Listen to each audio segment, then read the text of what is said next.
ही सम्मानित व्यक्तित्व के धनी श्रीमान भाव जी को मैं दिल से प्रणाम करता हूं।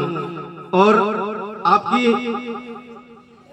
मैं एक छोटी सी कृपा मेरे ऊपर हुई है, वो कभी कहने का मौका नहीं मिलता है, लेकिन आज मंच है और आप भी विराजित हैं। मैं आपके सामने वो निवेदन करना चाहता हूँ कि जब मैं अहमदाबाद से रिटर्न आया था, मेरे पास काम नहीं था, रोजगार नहीं था, और मुझे किसी ने कहा कि अगर आप कंप्यूटर सीख लेते हैं तो आपको थोड़ा बहुत घर खर्च के लिए रोजगार मिल जाएगा।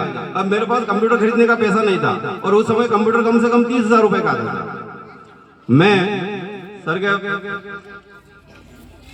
रावले में गया और मैंने निवेदन किया, कोई परिचय नहीं, केवल इतना सा एक मेरे बोएडा गांव का लड़का है।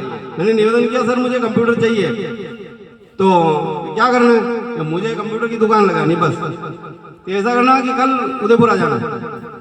दूसरे दिन मैं सर के उदयपुर निवास पर चला गया और शाम को वही रात वही रुका। दूसरे दिन मुझे साथ में ले गए कंप्यूटर शॉप उदयपुर में, जहाँ भी है उसको बुलाया और जो एस्टिमेट होता है दे करके और कहा कि इसको बच्चे को कंप्यूटर दे देना। मैंने कहा सर इसका रिटर्न जैसा तेरी इच्छा वैसे देना दूं। मैंने वो सर 5 साल में पैसा रिटर्न दिया, थोड़ा थोड़ा करके दिया, ठीक है। तो वो व्यक्तित्व आपके सामने विराजित है। इन सारी बातों को लंबा चौड़ा नहीं करिए, समय बहुत कम है, क्योंकि हमें सर को सुनना है, बाबूजी को सुनना है। तो मैं एक छोटी सी कविता है, सिचुएशनल पोइट्री है, जो शायद आप सुनेंगे तो आपको लगेगा कि हर व्यक्ति के जीवन से रूबरू है, और आपको सुनने के बाद वास्तव में लगेगा कि हाँ ये हर व्यक्ति के जीवन से ऐसा दौर गुजरता है। प्रस्तुत है आपके सामने एक छोटी सी कविता। बचपन में हम पैदल स्कूल जाते थे, बचपन में हम पैदल स्कूल जाते थे, वहीं कुछ दोस्त साइकिल पर आते थे। बचपन में हम पैदल स्कूल जाते थे, वहीं कुछ दोस्त साइकिल पर आते थे। उन्हें देख एक कसक हर पल होती, काश हमारे पास भी साइकिल होती। उन्हें देख एक कसक हर पल होती, काश हमारे पास भी साइकिल होती। मन मचल मचल कर अधूरी इच्छा की माला जपता रहा, मन मचल मचल कर अधूरी इच्छा की माला जपता रहा, और बचपन इन 2 पैरों से नपता रहा, और बचपन इन 2 पैरों से नपता रहा। और एक दिन बचपन विदा होते होते मुझसे कह ही गया, बेटा पैदल और साइकिल का अंतर रह ही गया, बेटा पैदल और साइकिल का अंतर रह ही गया। लेकिन एक दिन मन की बगियां खिली, लेकिन एक दिन मन की बगियां खिली। स्कूल पास करने पर साइकिल मिली, स्कूल पास करने पर साइकिल मिली। अब हम खसक से साइकिल पर कॉलेज जाने लगे। अब हम ये स्थिति जिसने महसूस की होगी वो समझ पा रहा होगा कि हर लाइन के पीछे उसका बचपन छिपा हुआ है। अब हम खसक से साइकिल पर कॉलेज जाने लगे तो देखा वही दोस्त अब बाइक पर आने लगे, तो देखा वही दोस्त अब बाइक पर आने लगे। वो अपनी बाइक के साथ घर घर आते और हम अपनी साइकिल के साथ शर्माते, हम अपनी साइकिल के साथ शर्माते।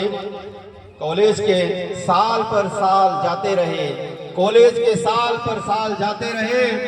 हम हसरत से बाइक को देखकर, हम हसरत से बाइक को देखकर साइकिल चलाते रहे, हम हसरत से बाइक को देखकर साइकिल चलाते रहे। डिग्री हाथ में रखते हुए कॉलेज कहीं गया, डिग्री हाथ में रखते हुए कॉलेज कहीं गया।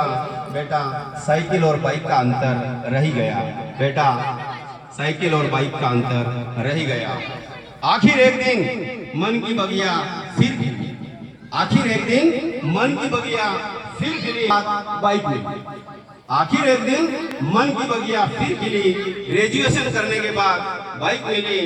जैसे बाइक मिलने के बाद जो आनंद आया और जो खुशी हुई, उन खुशियों का आप समझना जैसे सूखे को हरियाली मिल गई, जैसे और जैसे कोई विश्व सुंदरी मिल जाए आजीवन ब्रह्मचारी को, उस प्रकार की अनुभूति जब हुई। पर ये सारी खुशियां उस समय बेकार निकलने लगी। और अचानक लगा पूरा जीवन अंधकार में है। जब देखा वही दोस्त कार में, जब देखा वही दोस्त कार में है। अब तो ये अंतर खलने लगा।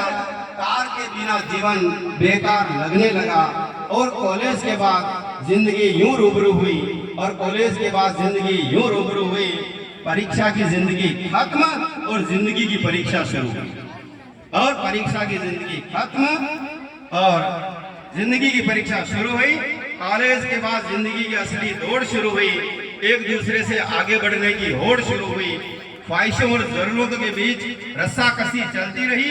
एक कार की आस में जिंदगी गुजरती रही। और आखिरकार जिंदगी के आपाधापी से फुर्सत निकालकर, सारी जमा पूंजी जोड़ जाड़ कर जब कार खरीदने की हैसियत हो गई, तब हाई सोसाइटी हेल्थ कॉन्शियस हो गई।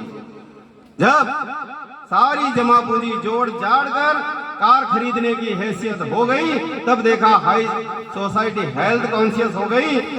और जब हम शोरूम से नई कार खरीद कर घर ला रहे थे, तो देखा हमारे वही दोस्त साइकिल से जिम जा रहे थे। तब देखा हमारे वही दोस्त साइकिल से जिम जा रहे थे। धन्यवाद। एक बेहतरीन कविता।